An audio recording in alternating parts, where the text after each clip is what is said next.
Welcome to another In Wheel Time podcast, a 30-minute mini version of the In Wheel Time car show that airs live every Saturday morning, 8 to 11 a.m. Central. Podcast channel.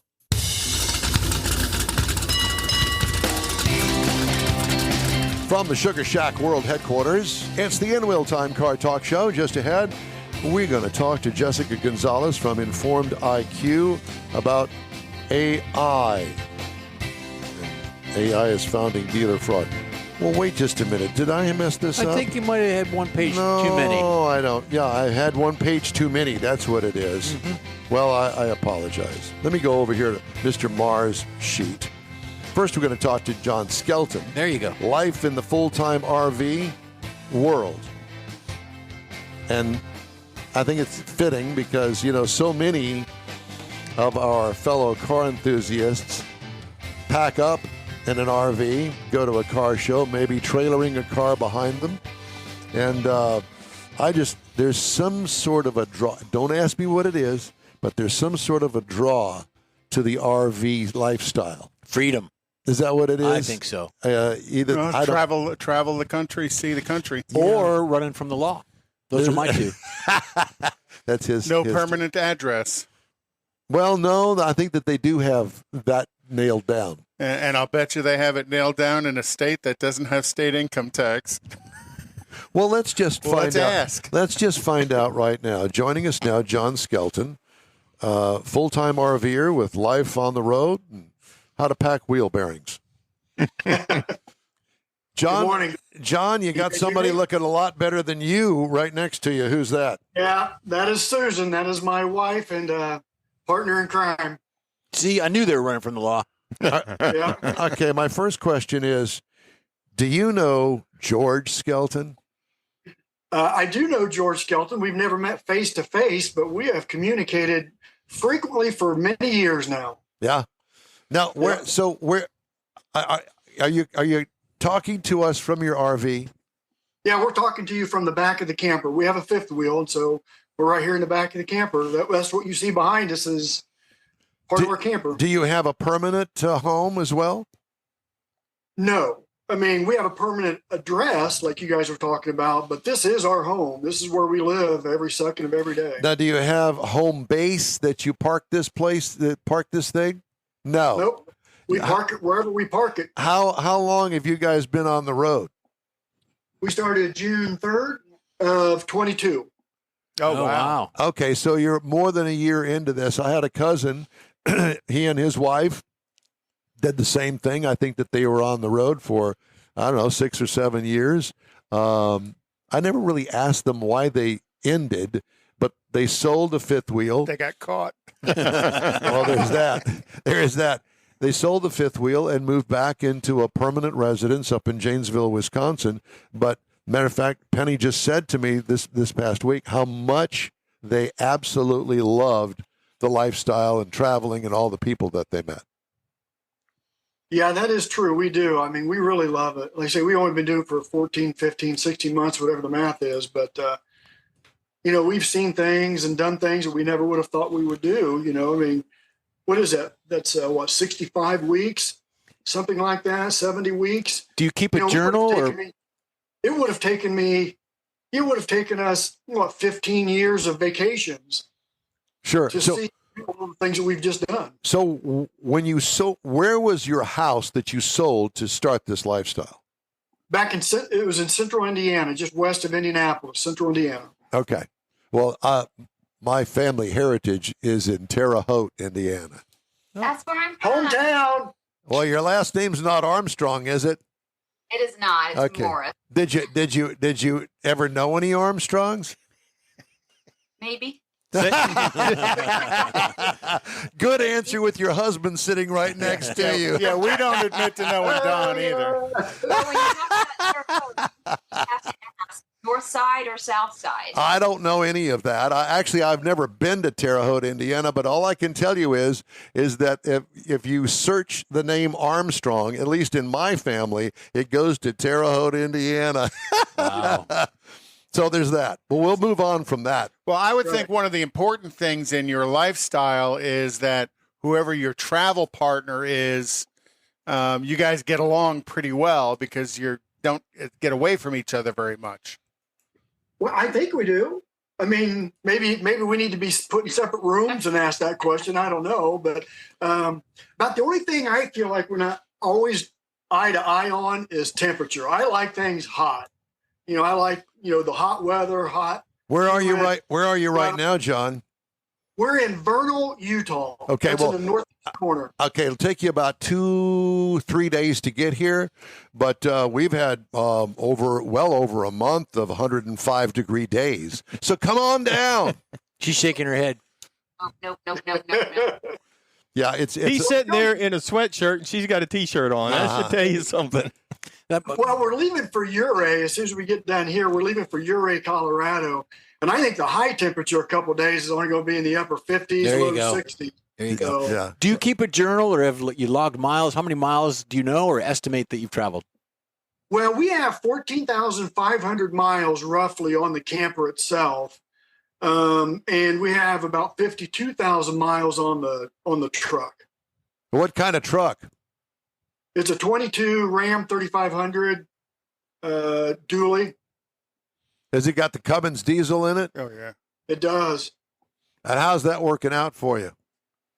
It's an awesome truck. It really is. I mean, this camper weighs probably 8.5, 9 tons, something like that. And, that truck gets us over the Rockies. Doesn't even really break a sweat. And who does the majority of the driving? All of the driving. Yeah. Every single second. So whose idea was this to sell the house and started this RV thing? Yours, John? Well, I mean, it was my idea. I brought it up Oh, first. come on, John. Now be honest. It's your Here, fault. let me give you the entire There's a look of segment. surprise on your wife's I can face. squeeze in this entire decision-making process in about one sentence. We're watching TV in November of 2019. And I don't know, I think we're watching something on the national parks. And I looked at Susan and I said, would you ever think about just selling everything and travel the country? And she goes, yep, that was it. That was our decision-making process. So, but you're in central Indiana. I mean, what did you do there for a living? Apparently you worked at some point. Yeah, I still do. I work full-time as well. I'm a banker, so I do bank things. Yeah. Do you have a teller window notched in the side of the RV? Right back there in the back. See that window back there? They're sitting on a stack of money. No. But Now you know why he's running. Do you focus on any type of areas to visit? I know you said you're in Utah right now, and I know Utah's got some stunning national parks.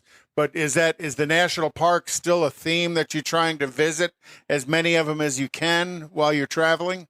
I wouldn't say that visiting all the national parks is necessarily our goal. But the thing is, the national parks are just so beautiful that if you get close to one, you can't not go. Right. But like I said, we left in June of 22 was when we left Indiana.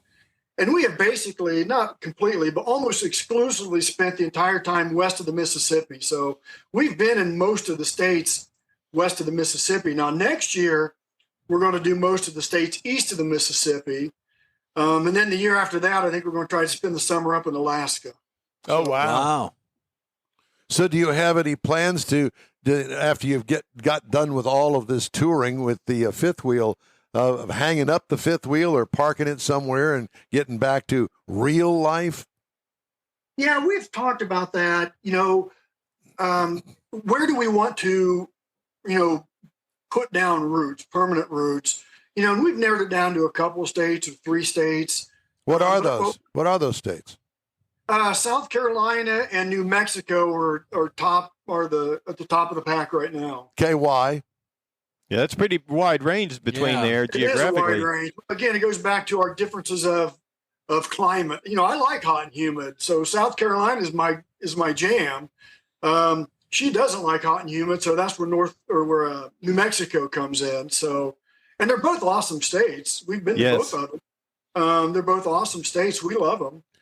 In fact, we're headed to New Mexico right now here in the next month for the balloon fiesta. So what kind of RV do you have there? We have a 2022 Dziekan Pinnacle. It's a 41-foot fifth wheel, bath and a half, Slide outs? Huh? Slide outs? We have 3 slides. Yeah. And Dziekan seems to be kind of one of the more popular versions of fifth wheel travel trailers on the market. Is that correct? Yeah, that is right. Dziekan is very popular. Of course, just like any manufacturer of anything, they have different levels. And we have a Pinnacle. And, those are good full-time, for people who live in it full-time and travel a lot. Dziekan Pinnacle is really a solid build. As opposed to somebody who maybe only does it over the summer, or they live in it, but they live in it at a permanent location for a long period of time. John, all I know is that it can be a lot of work. Yeah. Once you get to where you're going, I mean, you're going to work half a day getting the thing set up. Well, setting it up actually is really a piece of cake. It's the tear down that takes a little bit longer. Okay, whatever. But I mean, there's a lot of work involved in that. Here's the other thing. 41 feet behind my car. Let's see. Can I make that right-hand turn in downtown Terre Haute? Yeah, that is the challenge of, and also like when we go east next year, I'll be looking real closely at overhead, because we're 13 foot 4 inches high, and you go out in the east, and sometimes those overpasses, not on the interstates, but when you get off the interstate, sometimes those overpasses aren't that high, so you have to put some thought into it. And there's software, of course. There is an app that'll talk to you about low clearance. How about that 5'9" bridge video that you see people trying to put their vehicle like yours underneath that wipes all of the air conditioning off the top of it as they go underneath it? Yeah, in our hometown of Avon, where we were before we started, there's a low railroad overpass. 2 or 3 times a year, you'll see some UPS truck or some delivery truck just shear the top off of it, and they have to shut it down for a day to fix everything. Is there any maintenance that you need to do on that part of it, that motorhome or the travel trailer? Constant maintenance. Last week, we repacked the bearings. That's super important. I was up on the roof this past week, cleaning the condenser and evaporator coils on all 3 of the air conditioning units. Next week, I have to clean and treat the roof itself because it's been out for a year and a half, and the UV and the dirt and the sap and everything like that. So I go up there and clean and kind of put a protective coating down over that. And so there is a lot of maintenance. It isn't just hitch it up and go and forget about it. And Susan, not only I'm sure that you probably take care of the inside of it, but then you have to put up with him after he's been up on the top of that thing all afternoon. He's not too bad about that. Not too bad. Yeah. So I have a friend who RVs, and he talks about having to make appointments or schedule into different RV parks around the country, and how some of them are, booked up for a year in advance. How do you deal with getting to an area? Because I'm sure you have to plan if you're going into the Yosemite area, where you're going to stay and how far in advance do you have to book that? And then once you get there, how long do you typically stay? Yeah, that's a long answer to that. So when we do our planning, the first thing I look at is, can we have a clear view of the sky? Because I use Starlink to stay connected and do my job. Yep. So I have to have a clear view of the sky. I can't be under a tree. We have not run into, I don't think very often, have we run into a place where we couldn't get in. Now, some of them are busy, but we also plan it out a long time in advance. I mean, we've already kind of sketched out our 2024 plan. Here in the next 2 or 3 months, Susan will go and start calling them and making the reservations. But we haven't really run into that as far as not being able to get where we want to go. But we usually stay somewhere a week to 2 weeks, maybe a little longer, but usually we get in on a Saturday, we leave the next Saturday or the following Saturday. Do you feel like you're going broke at any time on this adventure? No, he's a banker. He's got money at his fingertips. Well, all I can think of is he's a banker, and so he's got his finger on the money pulse, if you will. Check your account. No, we, not really. I don't really feel like we're going broke. We're financially conservative people. And so, we were able to, because excuse me, we earned our house free and clear. So when we sold it, that's what we used to. So we wrote a check for the camper, wrote a check for the truck. So we don't owe anybody anything. So, we don't have a house or a car payment, no real estate taxes, no utilities or anything like that. So, but those hookup fees in some of these parks that you guys visit can be pretty pricey at times. Yeah, they sure can. They've gotten really expensive over the last 2 or 3 years. So we get full hookups, meaning water, sewer, electrical. And, we're probably paying, I don't know, I haven't done the math because I'm kind of afraid to, but, we're paying probably $50 to $60 a night to stay somewhere. Cheaper than a hotel. Yeah, but every night, they have no other place. I mean, you don't pull that thing up in front of my house here and stay in that for a week. True. So it's every night it's $50, $60. Yeah, 30 nights a week, we're paying $50 to $60 a night, every night. But that still isn't, our mortgage payment and real estate taxes and utilities and stuff like that. I mean, I guess, yeah. It's kind of a break even. How do you deal with the mail when you're on the road? So we have a mail service in Livingston, Texas, that handles all of that for us. Yes. So all of our mail goes there. That's our official residence. So on our tax forms, driver's licenses, everything with my employer, everything is listed as Livingston, Texas. So all the mail goes there. Any mail that's important, they send it to you via email. Okay, right. Most of the stuff that goes to that place is junk by and large. Not always, but most of it's junk. Susan calls every couple weeks, goes over with them. Hey, what's in our mailbox? Either trash it or send it to us. And then we give them the address of whatever park we're going to be at next week. And I noticed you chose a state with no state income tax. Well, that was a factor. That was absolutely a factor. I'm not going to lie. But also a bigger factor is, some states, to be a resident of that state, you have to actually live in that state a certain number of nights. Texas doesn't have that requirement, at least not yet. They might, but they don't right now. So we can be official Texas residents, and we can never spend a night in Texas. Not every state is like that. Well, you don't know what you're missing if you've never spent a night in Texas. We love Texas. Yeah. Now we do spend about a month every year in Texas because that's where our dentist is. That's where various doctor's appointments are. We have to register, all that kind of good stuff. So we love Texas, but we don't have to be there. Well, there was one question that I wanted to ask, and I don't have time to go over it now. Well, kind of.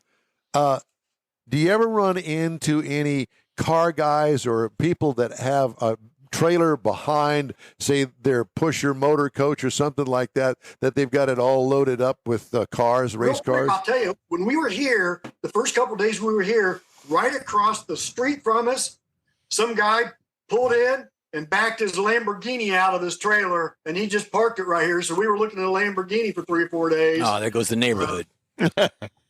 Yeah. Well, that's good to know that they're out there with you because obviously we're car people. John, Susan, it's great to talk to you guys. Thanks for sharing some fun stuff with us cool when it comes to a full-time RVer and the lifestyle that you've chosen for yourselves. Awesome. Thanks, guys. Have a good day. Thank you. You do the same. Travel safe. Yeah, travel safe.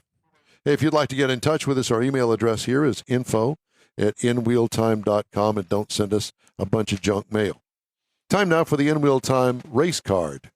And Conrad has the race card. We're in the heart of the season winding down, actually, now. Mm-hmm. So next weekend, they're at Maple Grove in Pennsylvania. The NHRA is. NASCAR is at Kansas this weekend. They're at Bristol for a Saturday night race next weekend. And then they're at Fort Worth, Texas on the 24th of September. Formula One is in Singapore next weekend. They're in Japan on the 24th.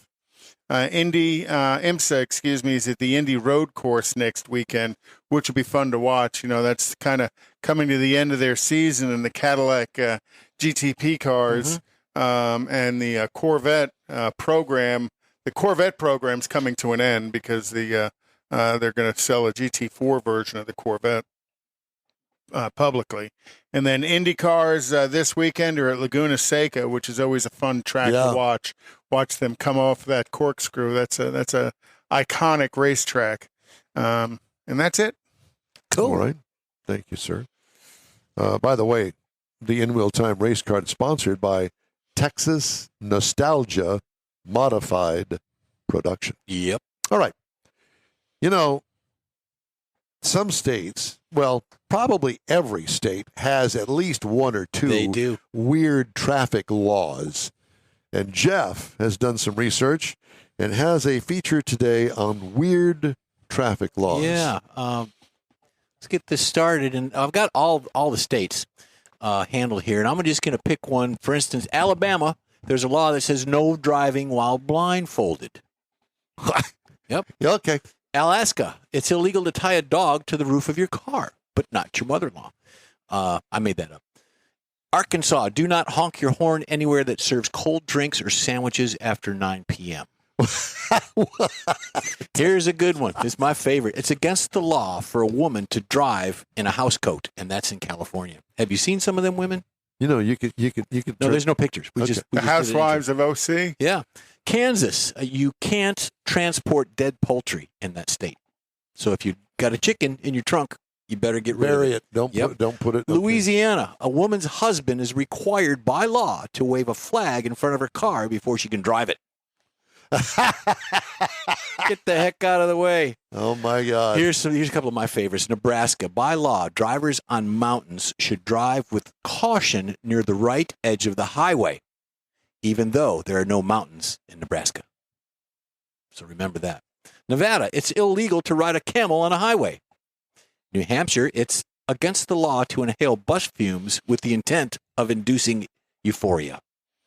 Have you ever had any fume? Well, no, I better not put that there. No, I'm not even gonna go there with I the used question. to build models. Oh, yeah. Tester's glue. And that's what's wrong with you now. Can you still buy Tester's glue? I think so.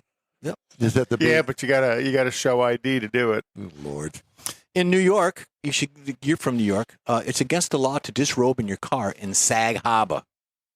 So Sag Harbor. Don't disrobe in So your that car. means you can't be saggy. in your harbor. Oklahoma, here's another one for you, Conrad. It's illegal to read a comic book while driving. Well, that makes sense. Yeah, well, I don't know how many could read there, but by law in Oregon, you must yield to pedestrians when driving on the sidewalk. Who would have thought? Driving on the sidewalk. Tennessee, it's illegal to shoot any game other than whales from a moving car. In Tennessee, there's so Tennessee. many whales in Yeah. Tennessee. Well, have you seen some of those people? Texas, you must have a windshield wiper to register a car, although having a windshield is optional. Virginia, women are prohibited from driving a car on Main Street unless her husband is walking in front of the car waving a red flag. We did that same one in Louisiana. It's against the law in Wisconsin for a person to ride a bicycle with their hands off the handlebars. See, all those years as a kid, Don, riding it hands-free on the bicycle, you were breaking the law. Yeah, well, yes, I was. Yep.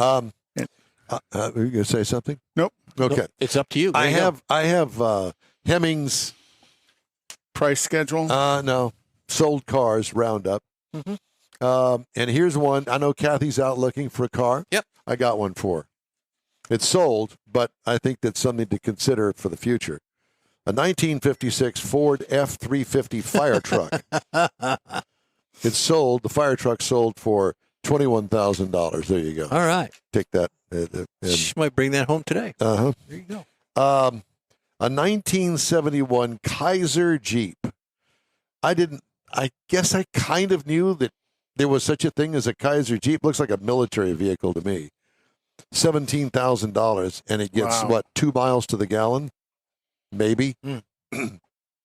For you, sir, I have here a 1967 very clean-looking Oldsmobile 442 Oh, yeah. that sold for $36,690. It's beautiful. They all are. Okay, not all of them, but most. He's partial. I really pared it down this week. I have one here that stood out. A 1966 Volkswagen Microbus. Oh, Guesses, anybody? $65,000. Yeah, I was going to say 40.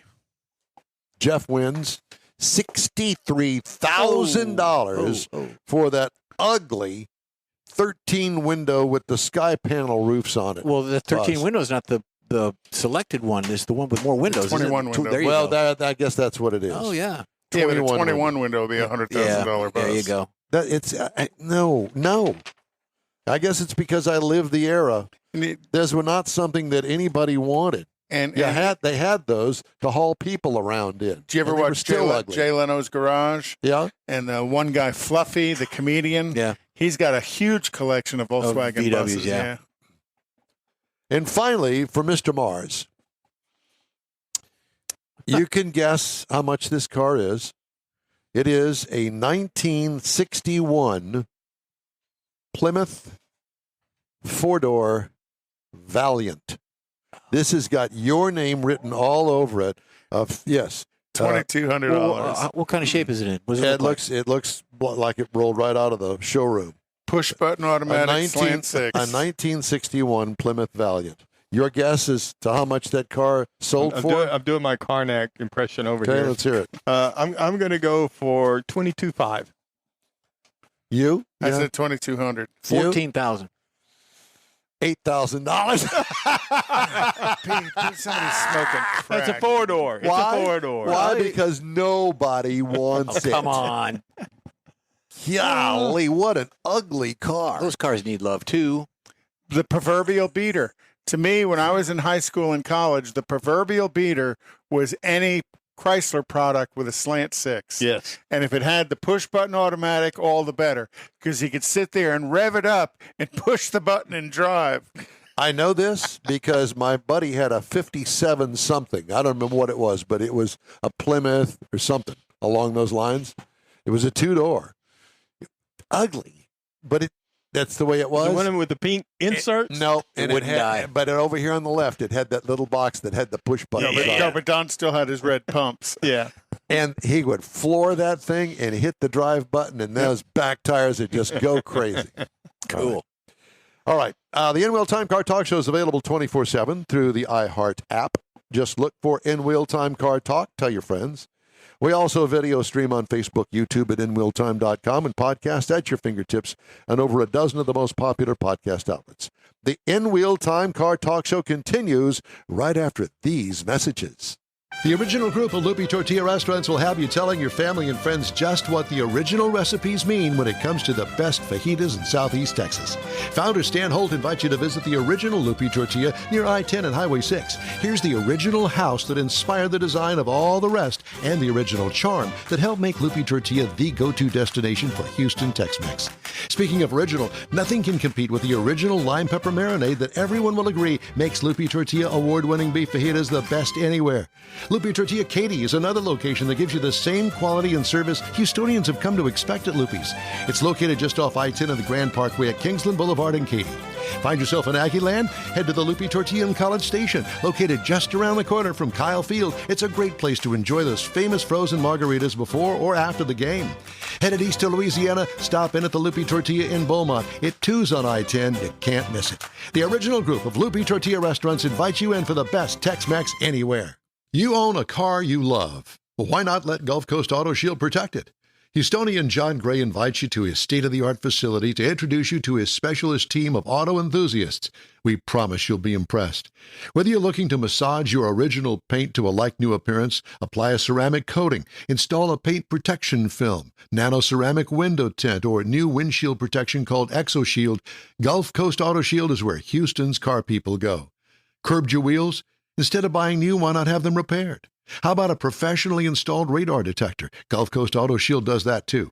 Get a peek inside the shop and look at the services offered by getting online and heading to gcautoshield.com. Better yet, stop by their facility at 11275 South Sam Houston Tollway, just south of the Southwest Freeway, and get a personal tour. Gulf Coast Auto Shield is your place to go for all things exterior. Call them today, 832-930-5655 or gcautoshield.com. The award-winning N-Wheel Time Car Talk Show is available on the most popular podcast channels out there in 30-minute episodes. We realize our 3-hour live show can be difficult to catch in its entirety, so now you can listen every day to a convenient, fresh 30-minute episode. Check us out on Apple Podcasts, Spotify, Google Podcasts, Amazon Music, and Audible, along with a dozen more. In Wheel Time has the most informative automotive guest interviews and new car reviews, along with popular features including Conrad's Car Clinic and This Week in Auto History, along with automotive news headlines. Our live broadcast airs every Saturday, 8 to 11 Central on InWheelTime.com, the iHeart app, and on YouTube. Be sure to say hello when we're broadcasting from the Tailpipes and Tacos Cruise Inn, Autorama, and the Houston Auto Show, among others. Now, it's easier than ever to hear about all things automotive all week long. You're invited to join fellow car enthusiasts in becoming part of the ever-growing In Wheel Time Car Talk family. Don't forget those 30-minute podcast episodes on your favorite podcast channel.